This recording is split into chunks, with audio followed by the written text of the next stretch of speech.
On the 6th of August 1985, across large swathes of agricultural land is White House Farm, a picturesque building that epitomizes England's countryside. But despite its stunning location, inside the farm on this particular evening, life was anything but perfect. In the early morning hours of the 7th of August, a crime would take place that still divides opinion nearly 40 years later. A family ripped apart, many of them left dead, and multiple allegations of police incompetence. But who committed the crime? Before we begin, we would like to send our sincere condolences to June, Neville, Sheila, Daniel, and Nicholas, whose lives were taken away in very tragic circumstances. June and Neville Bamber, who owned the farmhouse, had been married for a long time, both devout Christians and well-respected members of the community. Neville was the more outgoing of the pair, while June was much more reserved. Like most couples, they reached a time in their lives when they decided they wanted to start their own family. But Mother Nature dealt them a cruel blow when it was realized they couldn't have children of their own. Not deterred by this, the couple adopted two very young children, a boy and a girl, naming them Jeremy and Sheila. This was when the family moved into the farmhouse, which had previously been owned by June's father.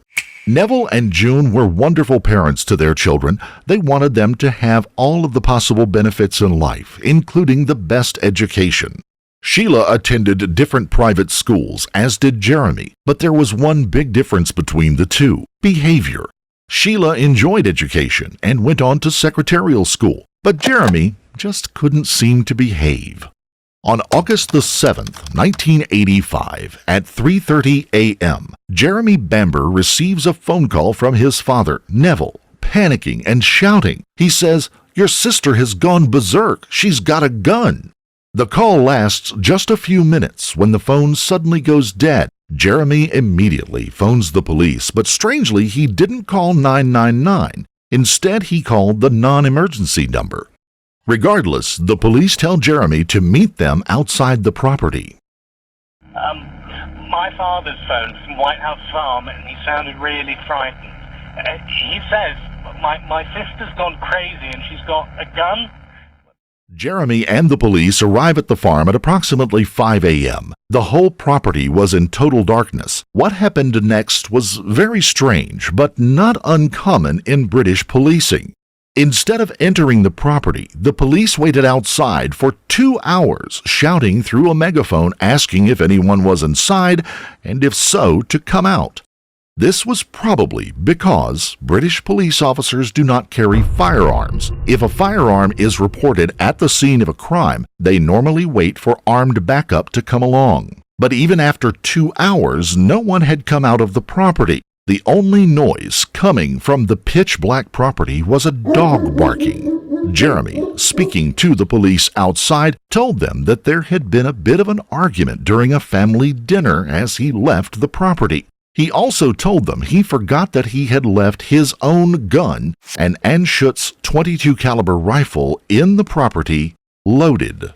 At 7:54 a.m., the police finally decide to enter the property. Moving slowly, flashlights in hand, police carefully made their way around the property. Entering a downstairs room, they see a chair in the corner. But that wasn't all.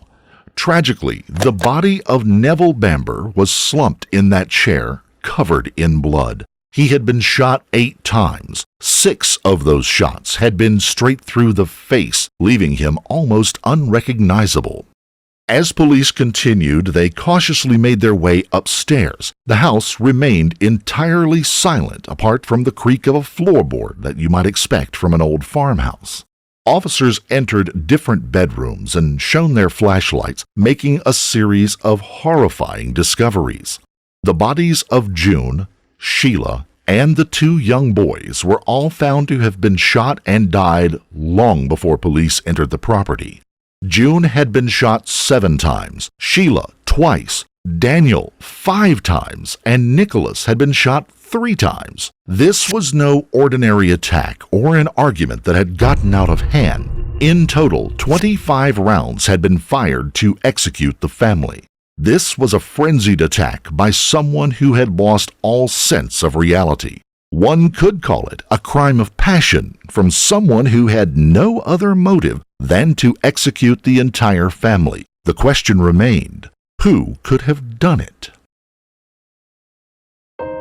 I love the things sinamana ko for my mom. Pero my hair, it's so much better dahil less frizz. Di yata As Jeremy and Sheila, as children, got older, their behaviors became ever more different. Jeremy was a bit of a loner. He didn't mix well with other people and was always in trouble. He was described as the prankster of the family, but sometimes, much to the displeasure of his family, his joking around would go too far. He reveled in scaring and annoying people, even his own mother. For example, June was terrified of rats, and Jeremy knew it. Living in a farmhouse situated on 300 acres of land, mice and rats weren't very difficult to find, and Jeremy would sometimes put baby rats into his pocket, then grab his mother's hand and force it into that pocket and not let her take it out, leaving June terrified. Eventually, his parents had enough. They both decided that Jeremy needed to be taught some discipline. Their soft approach didn't really work, so he was sent to boarding school. Boarding schools in the UK are notoriously tough and strict. Not everybody has the opportunity to send their children to them. Indeed, not every parent would even want to. They are expensive, but they provide a high level of education and routine, attributes that can benefit many a wayward teenager. Jeremy hated boarding school. Just as in other schools he had attended, he became something of a loner once again. He did make some friends and even confided in them that he was an adopted child. But as we know, children can be cruel, and instead of his friends keeping his secret, Jeremy's circumstances spread like wildfire around the school, resulting in Jeremy being given the nickname the Bastard, the word used to describe children born out of wedlock traditionally. From Jeremy's point of view, it must have been tough, of course. After all, he was an adopted child who had been sent away from his home. He may have somewhat understandably felt a little unwanted by his family. Despite all of this, Jeremy did make it through boarding school. Unsubstantiated allegations aside, the school seems to have done him some good. He left a much more grounded and sensible person. In 1982, he decided to go to college, even though his parents bought him his own cottage just down the road from the family and also a car. Because he had turned over a new leaf, his parents didn't want him slipping back into his old ways.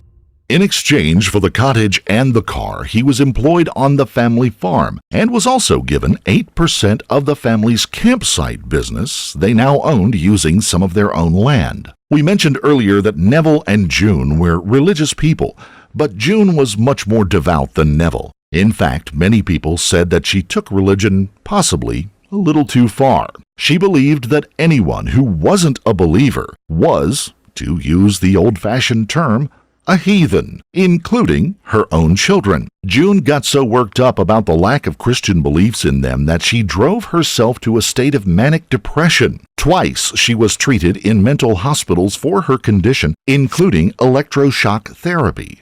This is when small electrical currents are sent through the brain, bringing on a small seizure, apparently resetting the brain, if you would. It might sound archaic, but there is method in this madness, and it has been proven to work. These days, though, it isn't used nearly as much and is only reserved for the most disturbed patients as a last resort.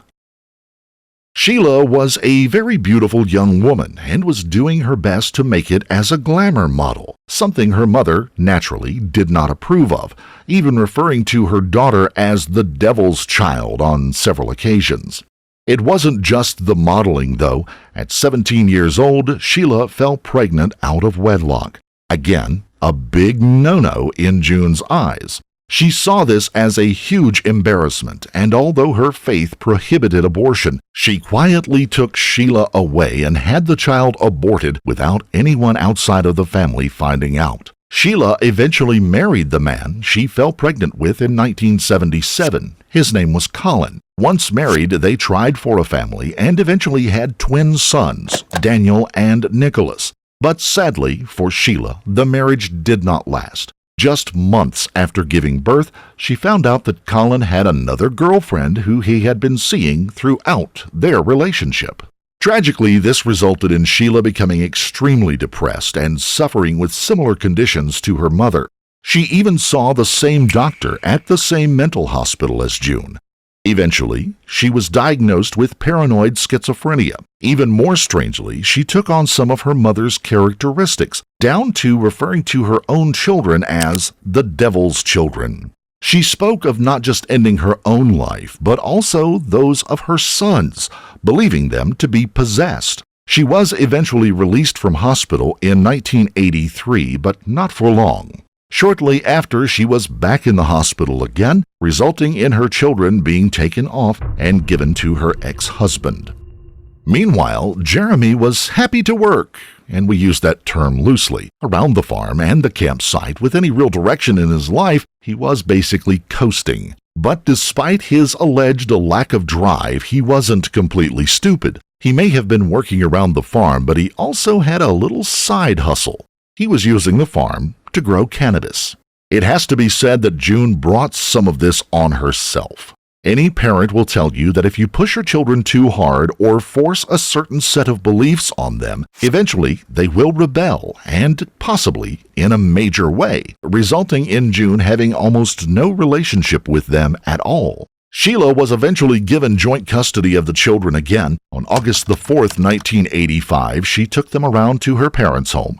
On August the 6th, the family gathered for dinner. Everyone attended, and the housekeeper for the family said everyone was getting along quite well. That is, until June and Neville made some comments towards Sheila, suggesting that she might be better putting her children into some kind of foster daycare.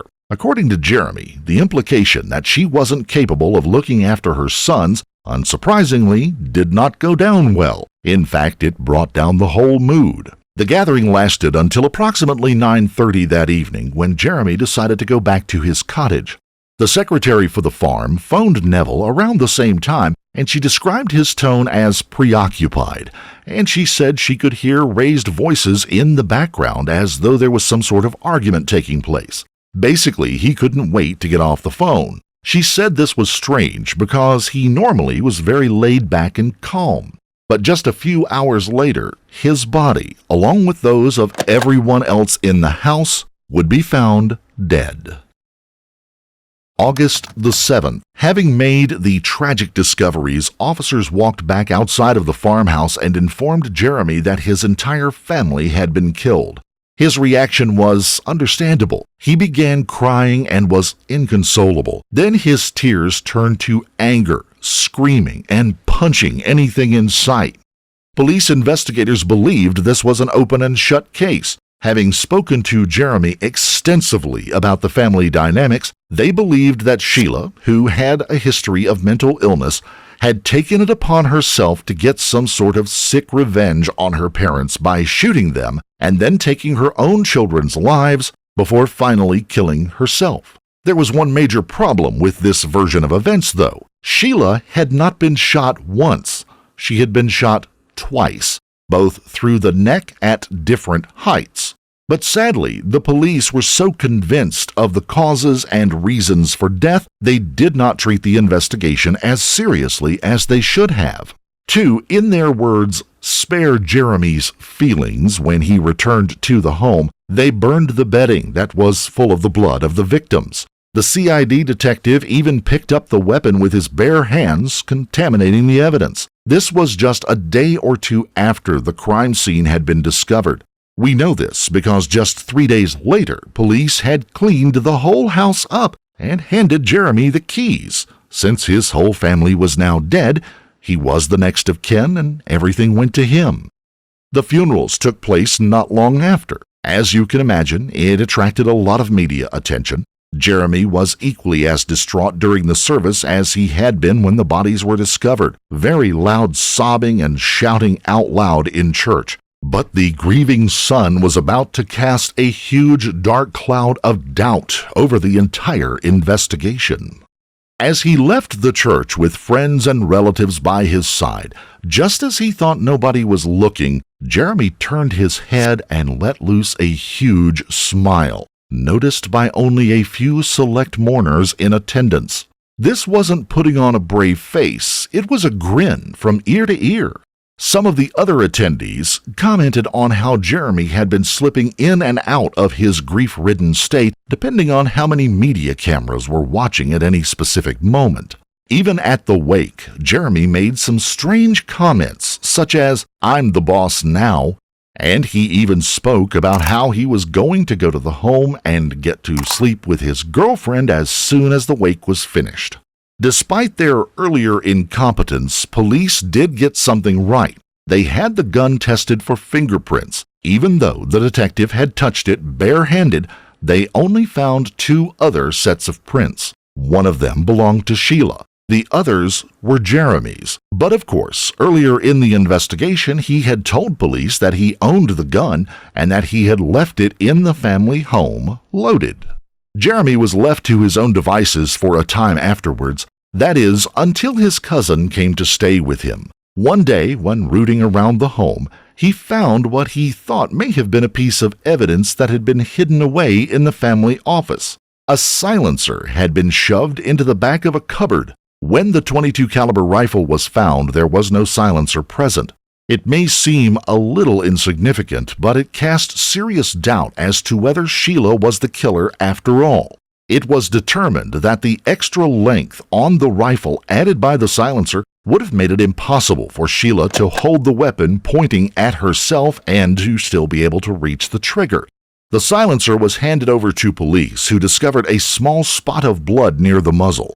Unfortunately, they were unable to determine whose blood it was, but it did seem to indicate that the silencer had been on the rifle.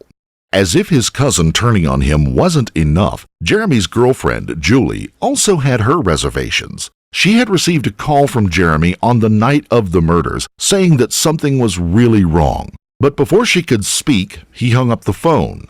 Since the funeral, Julie had quizzed Jeremy several times about what actually happened, leading to multiple arguments between the two. The arguments became so heated that Julie even attempted to smother Jeremy with a pillow on one occasion.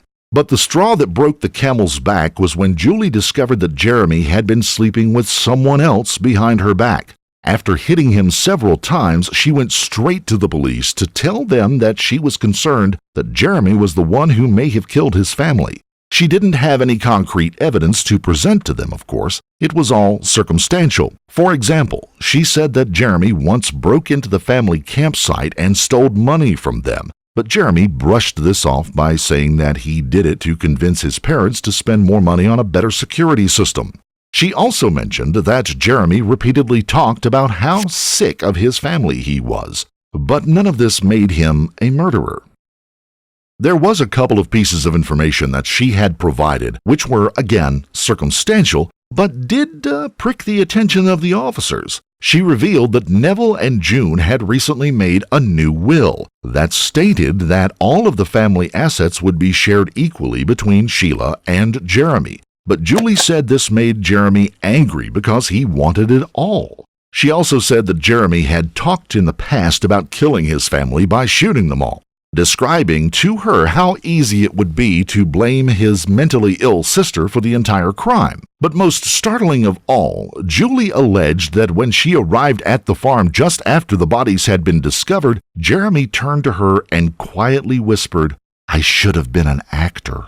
The words of a former partner looking for revenge on a cheating boyfriend, or a sincere wish to see that justice would prevail for the murdered members of the Bamber family. Truth be told, the police weren't sure either. But when they heard from Julie that Jeremy blamed a plumber he had hired to work on the family farm, then they decided to investigate.